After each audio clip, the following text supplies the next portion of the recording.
পর্যটনকে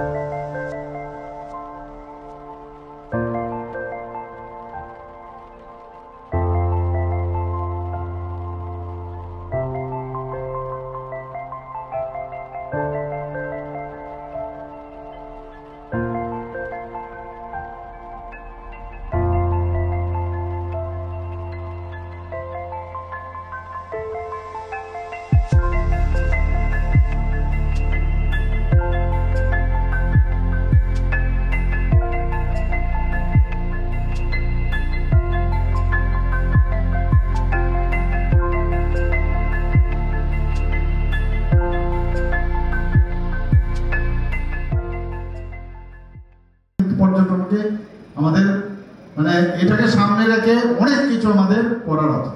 north eastern জুড়ে আমরা যদি মেঘালয়কে চিন্তা করি, সিকিম, বহু জায়গার মধ্যে মানুষ যাচ্ছে, আমাদের এখানে কেন আসবে না?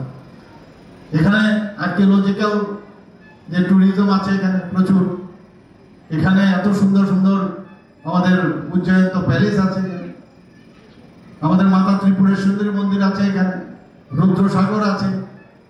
আমরা জয়পুরে যাই, এত সুন্দর, আমি দেখেছি, জয়পুরে আমি গিয়েছি, সেখানে যে চারিদিকে জল আর মাঝখানে যে রাজবাড়ি, তার থেকে আমাদের রাজবাড়ি অনেক সুন্দর। তো এইগুলো মানুষের কাছে নিয়ে যাওয়া, লাইট অ্যান্ড সাউন্ডের ব্যবস্থা আমরা করছি, প্রচুর পয়সা আমরা খরচ করছি। এখানে একটু আগে বন্ধুবারের কথা বলেছেন, এই গোমতী ডিস্ট্রিক্টে তো প্রচুর এখানে দর্শনীয় স্থান আছে আমাদের। এখানে যারাই উপস্থিত আছেন, আমি ত্রিপুরাবাসীকে বলবো যে সবাই মিলে প্রচার প্রসার করতে হবে। নার্সিং কলেজ হয়েছে, সিজা হসপিটাল নর্থ ইস্টের মধ্যে suppose two B the best hospital, সিজা হসপিটাল।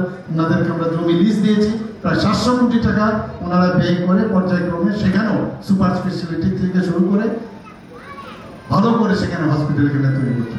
আমরা আস্তে আস্তে করে সব জায়গায় আমরা চেষ্টা করছি যে মানুষের স্বাস্থ্য ব্যবস্থা, আমাদের এগ্রিকালচার, আমাদের এডুকেশন, আমাদের ট্যুরিজম, সমস্ত ক্ষেত্রে স্পোর্টস ডিপার্টমেন্ট, সবাই আমাদের যারা মিনিস্টার মহোদয়রা আছেন, এমএলএ মহোদয়রা আছেন, সবাই জনপ্রতিনিধিরা সব জায়গায় কাজ করছেন।